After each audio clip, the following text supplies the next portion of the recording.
ንጉሥ ላሊበላ ናቸው። በአካለ ነፍስ ነው። እነዚህም ጻድቃን ሰማዕታት ናቸው። በአንድነቱና በሶስትነቱ አዎ ሌሎች እንግዲህ አባታችን በዚህ ሰዓት ሰዎችና መላእክት በዚህ ቦታ አንዱ ነው ያመሰግኑበት። እግዚአብሔር ክቡር ሞቱ ለጻድቅ በቅድመ እግዚአብሔር የጻድቅ ሰው ሞቱ በእግዚአብሔር ፊት የከበረ ነው። ዘጻሞ በዓለም ያዩ ለዝሉሁ እግዚአብሔር ነው በአንድነቱና በሶስትነቱ በግርማ መለኮቱ ተገለጸ።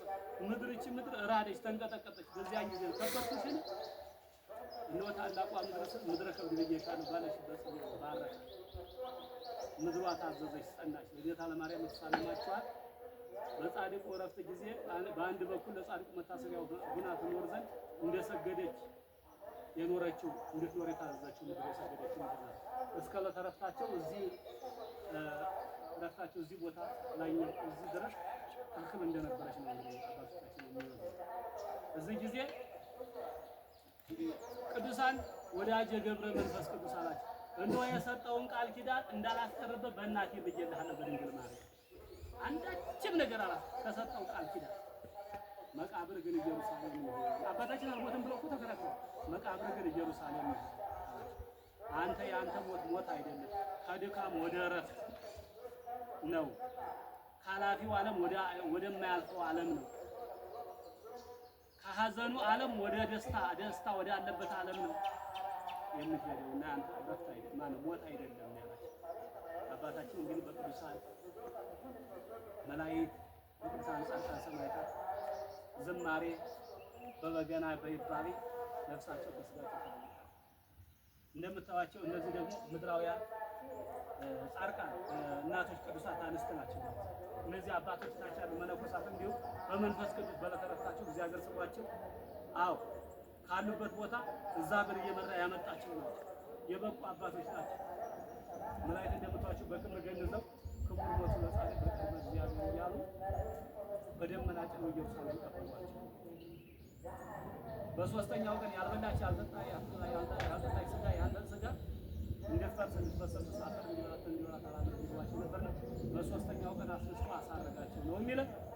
ይሄ እንግዲህ ያታችኛው የጸለዩበት ቦታ ይባላል። የጸለዩበት ቦታ ነው። ሌላውን ቦታ እንደነገርኳችሁ የጸለዩበት የተሳለሙበት ቦታ ይሄ ደግሞ ያረፉበት ታችን በአንድነቱና በሶስትነቱ ድንግል ማርያም የተገለጸችበት ጻድቃን ሰማዕታት ሰዎችና መላእክት በአካለ ነፍስ ያሉና በአካለ ስጋ ያሉ አንዱ ነው ያመሰግኑ ናቸው። እነዚህ እንደምታውቁት በአካለ ስጋ ናቸው። እነዚህ ደግሞ በአካለ ነፍስ ነው የሚሉት። እዚያም አባቶች በአካላች ያሉት በአካለ ስጋ ነው፣ በላይ ያሉት በአካለ ነፍስ።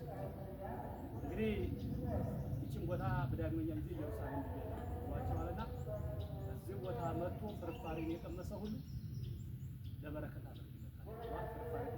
እሺ ጸበሉን ተጠመቃችሁ ጸበል እንግዲህ እንደወዳኑ ጸበል ያደርግላችሁ። አሜን። ሌላ ጸበል እንኳን የለም እዚህ አልተዘጋጀም። ያው እና ዳቦ ይመጣሉ። ለምሳችሁ ከእንግዲህ ብዙዎቻችሁ ይባርካችሁ በሰላም ግቡ። አሜን። ያብዛችሁ በስታችሁ ለመምጣት ያብቃችሁ። ደስ ብሏችሁ ሰላት እንዳይዛችሁ ለመምጣት ያብቃችሁ። ሌሎቻችሁ ደግሞ ወንድሞቻችን ዳቤ ላይ የሚሄዱት ማር የምትገዙና እንትን የምትገዙ ቢሆንም ይሻላል። እንሄድና ዳቤ ይዛችሁ ትመጣላችሁ። ሌሎቻችሁ እዚያ ሱቅ ሆነ ሱቅ ቆዩ። ሌላው ፈጥታችሁ ሁሉም ይጋረስ በረከት ይሸጥ። ሌላ እዚያ ተስፋው ስላለ አምላካችን አነሳስቶ ያስጀመረን አስጀምሮ ያስፈጽማል። የተሳመረ ምስጋና ሲሆን አባታችን በሚያለው እናመስግነው።